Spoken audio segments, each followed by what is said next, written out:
मिलेगा। और शायद आपने वो वीडियो भी देखी होगी मुस्कान वाली, देखी नहीं देखी? कोई 3 साल या 4 साल हो रहे हैं या कुछ ज्यादा हुए होंगे। कर्नाटक की एक बच्ची का वीडियो देखा था ना आपने, मुस्कान, बयान है उस पर मेरा। कुछ कुत्तों ने घेर लिया था, हिजाब पहन के वो स्कूल में इंटर हुई थी, तो उस बेचारी ने अल्लाह के नाम के नारे लगाए थे, तकबीर, अल्लाह अकबर, अल्लाह अकबर, अल्लाह अकबर, बहुत वायरल हुआ था।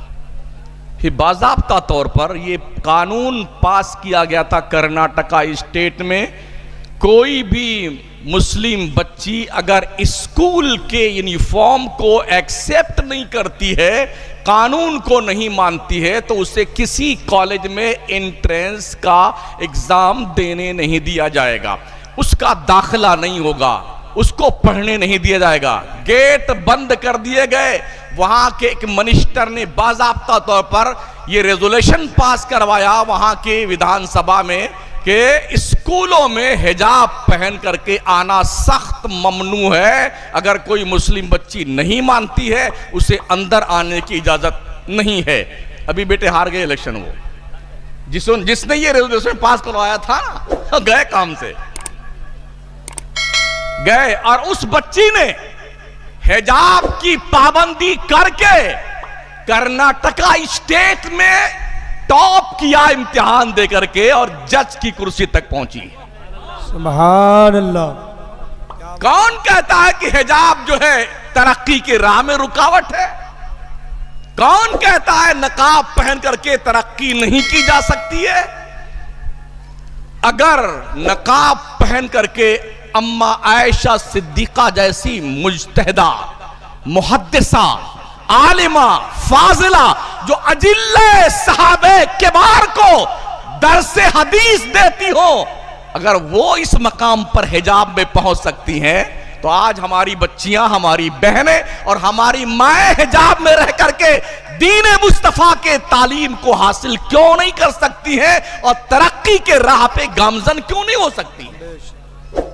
पढ़ाओ, अपने बच्चों को पढ़ाओ। ये जो छोटे छोटे बच्चे बैठे हैं ना, अभी एक बच्चा यहां बैठा हुआ था, उसके सिर्फ यही बाल था, इतना था बाल, बाकी सब मैदान साफ था, एयरपोर्ट बना हुआ था, चला गया यहां से, बैठा, अभी देखा था मैंने उसको। अपनी औलादों को यहूदी बनाते, यहूदी, और उम्मीद रखते हो कि ये मोहम्मद बिन कासिम बन जाए। आपकी औलादें इतने बड़ा बाल रख करके रिबन और फीता बांध लेती हैं, नौजवान लड़के हमारे, और शौक चल रहा है तो नाक में बुंदा पहन लेते हैं नौजवान हमारे, कान में बाली डाल लेते हैं। इनको पता नहीं कि ये मर्द हैं कि औरत हैं। कुछ पगलों को देखा, इस होंठ के नीचे एक बुंदा पहने हुए थे, इस होंठ के नीचे जरा यहां बुंदा पहने हुए थे। मैं मुसलमान की बात करता हूं, किसी और की नहीं। इन्हें कौन सिखाएगा कि ये मर्दों का काम नहीं है? ये जंगलीपन और जिहालत है। इस्लाम ऐसी किसी भी हिमाकत की हिमायत नहीं करता है जिस हिमाकत का आज की तारीख में मुसलमानों से सुदूर हो रहा है। मुझे सुन के बड़ी हैरत हुई हजरत, अब तो ये शर्त लगाई जाती है, जहां अंसारी लोग हैं, कहते हैं ऐसा इमाम दीजिए जो अंसारी हो। क्या बात है हजरत? जहां शाह बिरादरी क्यों बोलते, जहां ऐसा इमाम दीजिए जो शाह बिरादरी से हो। आप कहां जा रहे हैं, कुछ पता है? इन बिरादरियों को हम जंगल के जानवरों का दस्तूर मानते हैं आज की तारीख में। क्यों? अल्लाह इरशाद फरमाता, या अय्युहन्नास इन्ना खलकनाकुम मिन ज़करिन व उन्सा व जअलनाकुम शुअबन व क़बाइला लितआरफू इन्ना अकरमकुम इंदल्लाहि अत्काकुम। सुभान अल्लाह। हमने तुम्हें एक मर्द एक औरत से पैदा किया है, ना कोई खान है, ना कोई अंसारी है, ना कोई संसारी है, ना कोई हज्जाम है, ना कोई खज्जाम, कुछ नहीं। तुम सब आदम की औलाद हो। कुल्लुकुम मिन आदम व आदम मिन तुराब। इस्लाम के पैगंबर ने फरमाया तुम सब आदम की औलाद हो और आदम मिट्टी से पैदा किए गए थे। बेशक। भूत सवार है अंसारी बनने का, भूत सवार है खान साहब बनने का। डॉक्टर इकबाल ने यूं थोड़ी कहा था, यूं तो सैयद भी हो, मिर्जा भी हो, अफगान भी हो, तुम सभी कुछ हो, बताओ क्या मुसलमान भी हो? कुछ है एहसास आपको? ये जात पात की, बिरादरी की लड़ाई और जंग और झगड़ा ये कहां से आया है?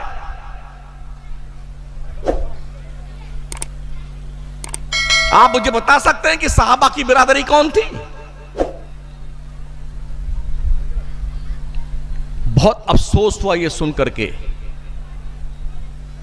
कि मुसलमान इस हद तक भी गिर सकता है। और गुज़िश्ता 4-5 सालों में, चूंकि मेरे ज्यादा प्रोग्राम मदरसे के होते हैं जी, तो हमने मदरसों में ये देखा है, अगर कोई कमेटी में ज्यादा लोग शाह बिरादरी के हैं तो सब शाह बिरादरी को रखेंगे, चाहे वो घास छीलना भी न जानता हो। हाँ जरा सीधी बात है, किसी को मिर्ची लगे तो लगती रहे, हमारी सेहत पे कोई फर्क नहीं पड़ता है। खान साहब को लाकर रखते हैं, अंसारी साहब को लाकर रखते हैं, हज्जाम साहब, यहां तक जिन बेटों के पास कोई डिग्री फिगरी नहीं है, फर्जी डिग्री बनवा करके ये खाला वाला है, ये काकी वाला है, ये मामू वाला, आओ सब अंधा बाटे शिरीनी घर घराना खाए। नतीजा ये हुआ, जिन मदरसों से अल्लामा फहामा निकलते थे अब घामड़ निकलते, घामड़। क्या बात, सच है। घामड़, जिस बेचारे को इबारत लिखना तो छू दूर की बात, कलम पकड़ना नहीं आता है, वो दरसे निजामी पढ़ाने बैठता है। वो नहो, सरफ और बलागत, हदीस वो पढ़ाने बैठा है। तो बेचारा, मेहनत कीजिए बच्चों। तो पेट में जब बच्चे के जिस्म में रूह डाली जाती है तो फुदक फुदक करके वहीं से सीखता है वो। आज साइंस ने भी इसे वेरीफाई कर दिया है, माओ के किरदार का असर बच्चों की सेहत पर मुरत्तब होता है। जी जी, बेशक बेशक, सच है हजरत। तीन ही नुक्ते नजर से हमारे गौसे आजम पीराने पीर रोशन जमीर 18 पारा के हाफिज बन के पैदा हुए थे। उधर कौन सी स्कूल लगी थी,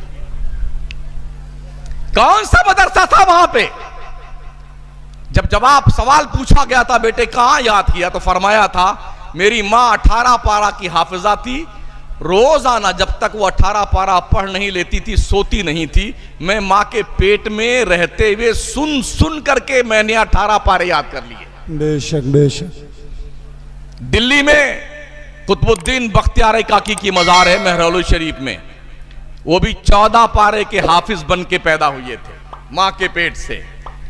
जब हजरत काजी हमीदुद्दीन रहमतुल्लाह ताला अलैह रस्म बिस्मिल्लाह खानी करने के लिए तशरीफ लाए, खाजगा भी जलवा फरमा थे, तो हजरत काजी साहब ने कहा बिस्मिल्लाह करके अलीबा की तख्ती शुरू करवाई। तो हजरत कुतुबुद्दीन बख्तियार काकी ने कहा यहां से नहीं। कहा फिर बेटे कहां से? उन्होंने अलहम्द से शुरू किया और 14 पारा सुना करके फिर खामोश हो गए। काजी साहब ने पूछा बेटे कहां याद किया? कहते हैं हुजूर मेरी माँ 14 पारा की हाफिजा थी और मैं माँ के पेट में रह करके मेरी माँ की तिलावत सुन सुन करके मैंने कुरान के 14 पारे याद कर लिए। पता ये चला बच्चे माँ के पेट में रहते हैं तो माओ की एक्टिविटीज का असर बच्चों की तबीयतों पे मुरत्तब होता है। इसलिए माओ को चाहिए पिक्चरें ना देखें, गाने ना गाएं, ना गाने सुने, ना छाया गीत सुने और ना ही कोई और प्रोग्राम, बल्कि इस पीरियड में ज्यादा से ज्यादा अल्लाह की इबादत, कुरान की तिलावत, तौबा, इस्तिगफार, अल्लाह से ये दुआ, परवरदिगार ऐसी औलाद दे जिससे मेरी आंखें ठंडी हो जाएं। वाह वाह। ऐसी औलाद दे जो कौम मिल्लत की रहबरी करती नजर आए। ऐसी औलाद दे परवरदिगार, अगर लड़का हो तो मुस्तफा का गुलाम हो, लड़की हो तो खातून जन्नत फातिमा जहरा की कनीज बन के आए। बेशक। ये दुआएं क्यों नहीं मांगती हमारी माए बहन? आज की तारीख में आपकी बहुत ज्यादा जिम्मेदारी बनती है साथियों। मैं ये अर्ज कर दूं आपसे, मदरसों में कोई 5% बच्चे पढ़ने आते हैं हजरत। 95% बच्चे स्कूल, कॉलेज और यूनिवर्सिटी में पढ़ने जाते हैं। उन कॉलेजेस में, यूनिवर्सिटीज में, स्कूलों में बनामे सुन्नी कोई इक्का दुक्का मिल जाएगा आपको, और बनामे मुसलमान दर्जनों मिल जाएंगे। नदवी, सल्फी, मुजाहरी, कासमी, फलानी, डकानी, मौदूदी, ये सब मिल जाएंगे। क्या ख्याल है आपका?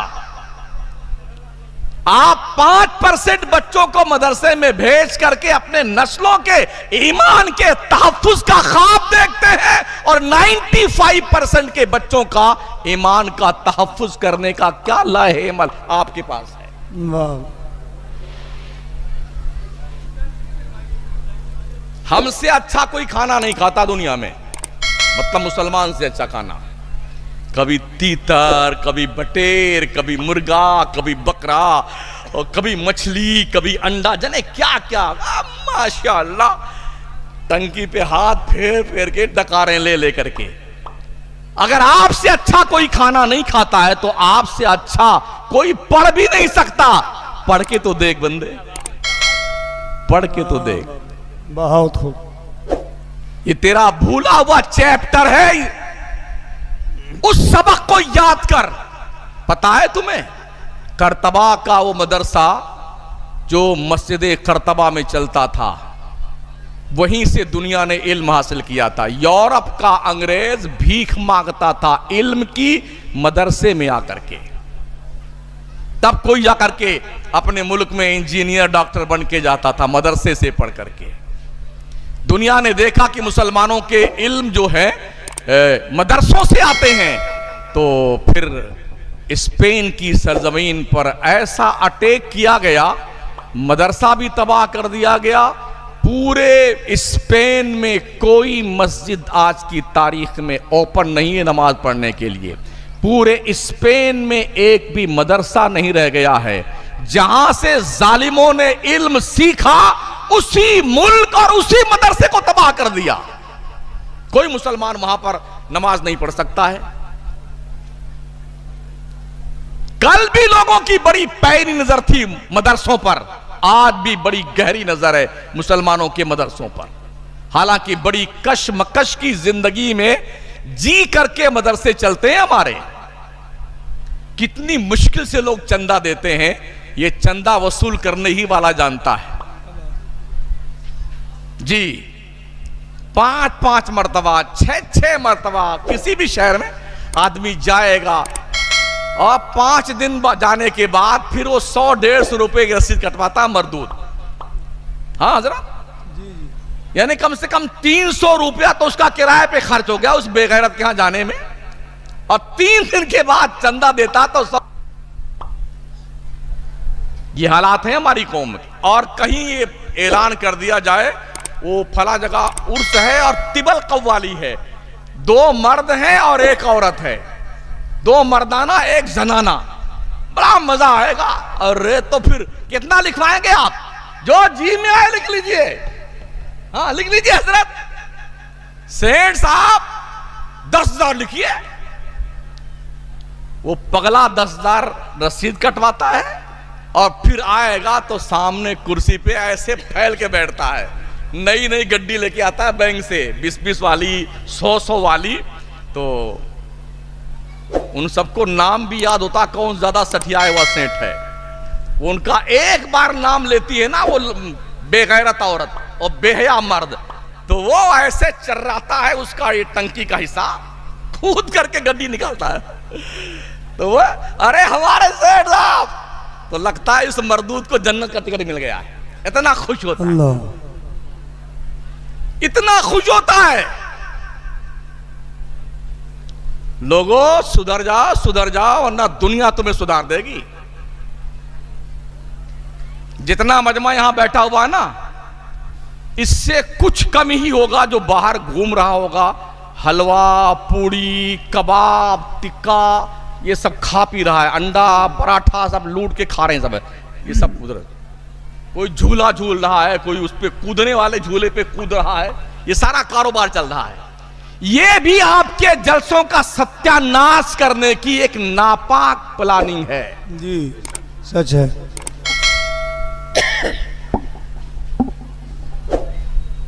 याद रखना, अगर तुमने कलम को हाथ में नहीं लिया, इसी कलम को चला करके दुनिया तुम्हें झोंक देगी चूल्हे भाड़ में।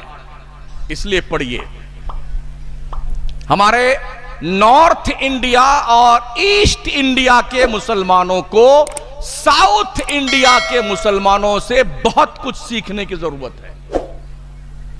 जाके देखो वहां तालीम कैसी होती है।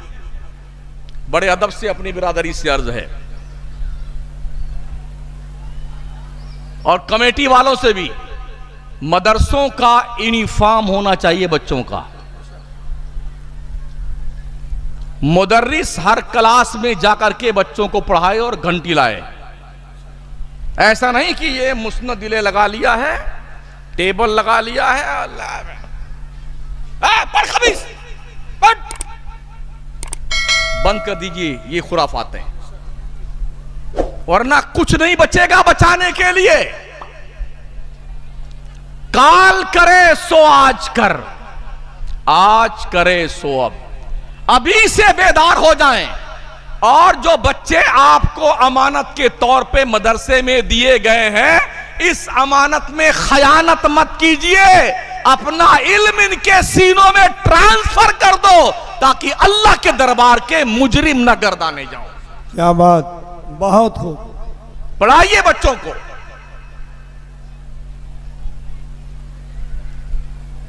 मारपीट कम कीजिए बच्चों के साथ में। हमारे उस्ताद भी थे, अल्लाह गनी की रहमत फरमाए,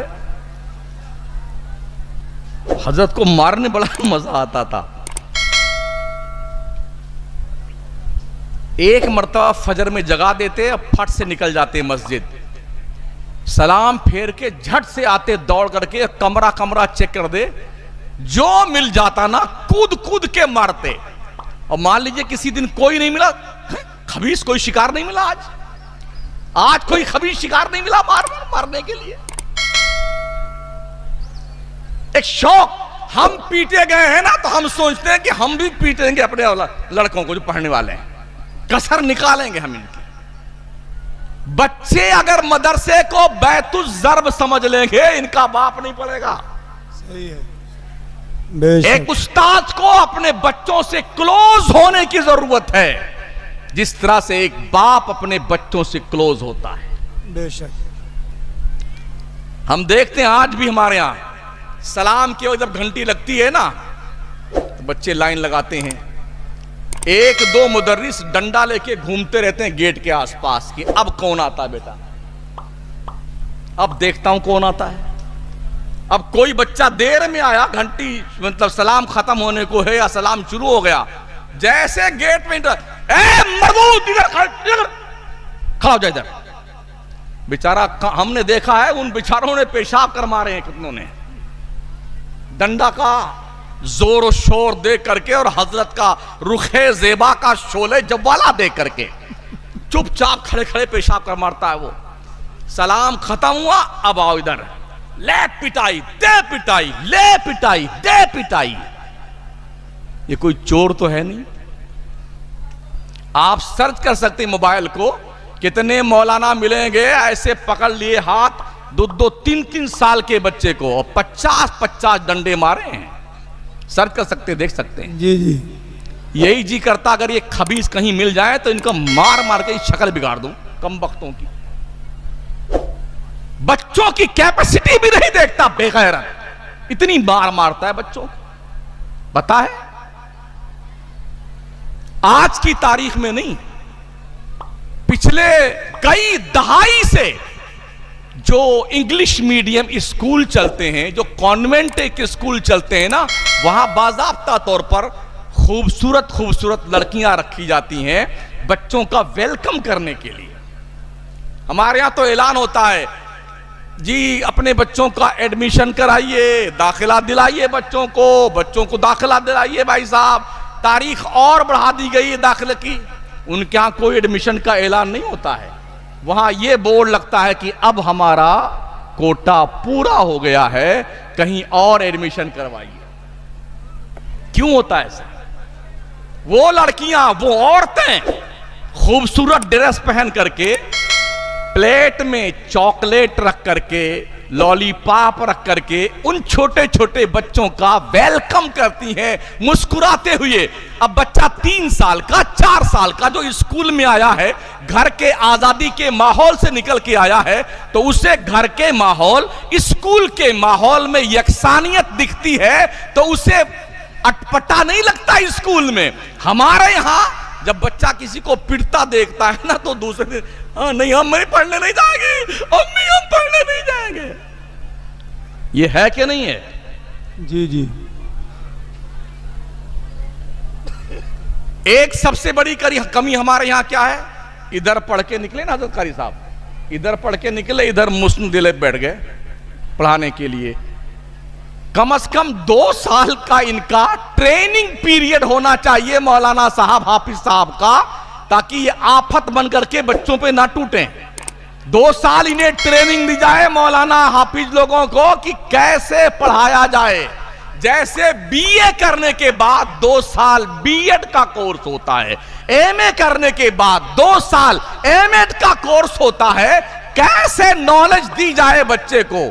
जब वो ये सीख के आता है तो बच्चों पे कयामत बनकर नहीं टूटता है, मोहब्बत से पढ़ाता है। मगर हमारे यहाँ इधर से ट्रांसफर हुए ना, अब पगड़ी वगड़ी बांधी, मुस्कुराते भी आए, पहले ही दिन से ले भुगतान शुरू किया। 10 साल हम कूटे गए हैं तो अब 10 साल हम कूटेंगे लोगों को। ये बदतमीजियां खत्म होनी चाहिए हमारे मदरसों से। जुमले मेरे सख्त हैं, माफ कीजिएगा, और माफ नहीं कीजिएगा मेरा क्या बिगाड़ लेंगे। मत बुलाइएगा अगले साल। हमें कोई शौक नहीं चल रहा है खिताब करने का, वैसे भी तारीख मेरी खाली नहीं रहती है। इसलिए बेलू गांव के लोगों,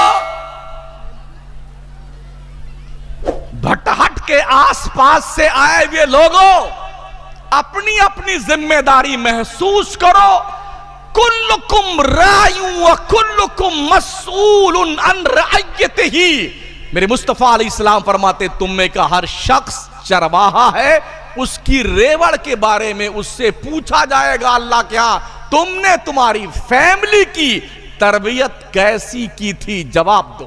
वाह वाह, बहुत खूब। लोग क्या कहते हैं, अरे मौलाना साहब लोग बहुत मारे जाएंगे अल्लाह के यहाँ। हम तो ये कह देंगे, अल्लाह मैं तो पढ़ा लिखा नहीं था।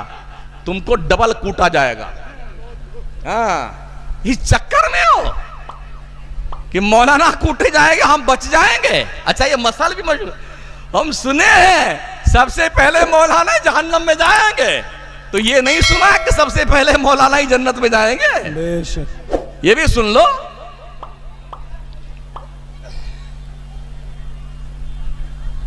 जहालत को अपनी काबिलियत समझते हो, होटलों पे बैठ के बुखारी का दर्स देते हो।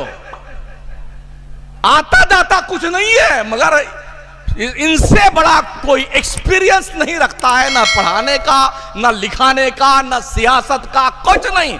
बैठेंगे तो ऐसा लगता है कि आज ही मंत्रिमंडल की तश्कील करने वाले हैं ये। किसी भी होटल पे अगर 15 लोग बैठे हैं, उनमें 13 मुसलमान होते हैं, इसलिए कि फटीचर गिरधाई लोग ही तो हैं।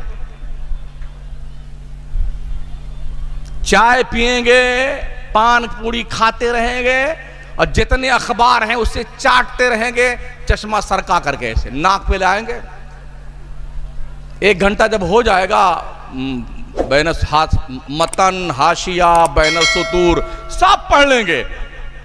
जब वो समझेगा कि यार देर हो गई, मैं बैठे बैठे, जरा एक चाय और बनाइए भाई साहब, ताकि उसे बोझ ना लगे मेरा बैठना।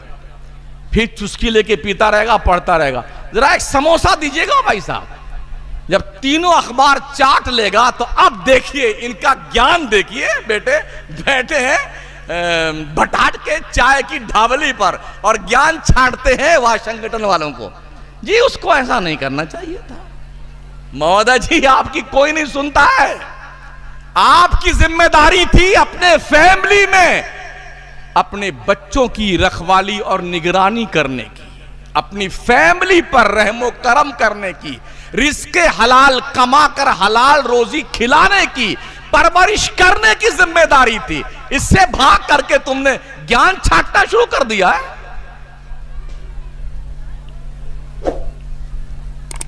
कुछ लोगों को यह भी खपत है हमारे पीर साहब हमको जन्नत में लेके जाएंगे। कहीं नहीं लिखा हुआ है जी। कुछ खपती पीरों ने कहा हम कब्र में आएंगे। कसम रब्बे काबा की कोई पीर भी कब्र में नहीं आता है। 100% में लिख, कोई पीर जन कब्र में नहीं आता है। कब्र में मुनकर नकीर आते हैं और रसूल किरदेगार आते हैं। बस कोई पीर वूर नहीं आता कब्र में। ये खपत पालना बंद कर दो कि हमारे पीर साहब आए। वो कुछ मौलाना लोग जो ऐसी रवायत, अरे एक धोबी मर गया ना, कब्र में गया, मुनकर नकीर आए, उन्हें पूछा मन रब्बू का, तो धोबी ने कहा गौस पाक का धोबी। उनका मां दीनों का, गौस पाक का धोबी। मां कुंता तकूल फी हाज़ा रजुल, गौस पाक का धोबी। तो मुनकर नकीर सोच में पड़ गए, माज़अल्लाह ये क्या। चलो चलो छोड़ो, किसी और की खबर लेते हैं चल करके। ये कहानियां हैं, कहानियां ओनली जोक है, जोक। सच्चाई से इस जहालत का कोई वास्ता नहीं है। ऐसा कोई वाकया किसी किताब में मज़कूर नहीं है। ये जहालत के बाब से आता है। इसलिए कब्र में जाने से पहले ना, अगर ज्यादा शौक चर्राया है तो जितने मर के जा चुके हैं ना कब्रों में, जाकर के एक बार उनकी तबीयत पूछ के आओ ना। आपके इस गांव कब्रिस्तान किधर है भाई साहब? इधर ही है ना। अकेले जाओ और जितने लोग लेटे हुए हैं ना, दादा कैसे हो आप, काका जी कैसे हैं आप, नाना जी कैसे हैं आप, प्रधान जी कैसी तबीयत शरीफ आपकी है, एमएलए साहब कैसे हैं आप, हाजी जी कैसे हो आप, पता चल जाएगा। सब पड़े अपनी कब्रों में, हुए नामवर बेनिशां कैसे कैसे, जमी खा गई आसमां कैसे कैसे। तुम ये सोचते हो मेरे बाद दुनिया का क्या होगा? कुछ नहीं होगा, वही होगा जो मंजूर खुदा होगा। सब यही सोचते थे मेरे बाद क्या होगा। कितना जमाना गुजर गया, दुनिया कल भी थी और आज भी है और कल भी रहेगी। इसलिए इस चक्कर में मत पड़ो कि दुनिया का क्या होगा। बंदे ये सोच तेरा क्या होगा, तेरा क्या होगा। वाह वाह। मां अपनी गोद में लोरियां देते वक्त अपने बच्चों को खातूने जन्नत के किस्से सुनाया करो। अपने बच्चों को मोहम्मद बिन कासिम की जंग की कहानियां सुनाया करो। खालिद बिन वलीद के मारके सुनाया करो। मुस्तफा की गुलामी की जो तहरीर सहाबा ने लिखी है वो पढ़ के सुनाया करो। इन्हें फिल्मी दुनिया के कल्चरे मत सिखाओ। पर्दे सीमी पे बैठ करके नंगी तस्वीरें लौंडों और लौंडियों की मत दिखाओ। आंखें फोड़ दी जाएगी तुम्हारी। जहन्नम के अंदर से जलता हुआ सलाख लोहे का तुम्हारे आंखों में ठूंसा जाएगा, तब पता चलेगा।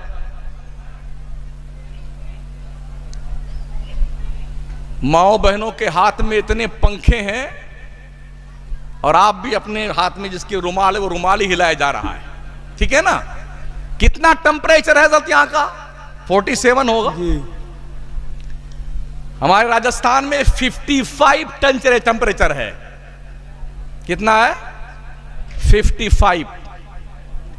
पिछले जुमा से पहले जुमा को इत्तेफाक देखिए, जैसे मैं खिताब करने के लिए उठा तो 2 घंटे के लिए लाइट भी गई, इन्वर्टर भी फेल हो गया और जनरेटर भी फेल हो गया।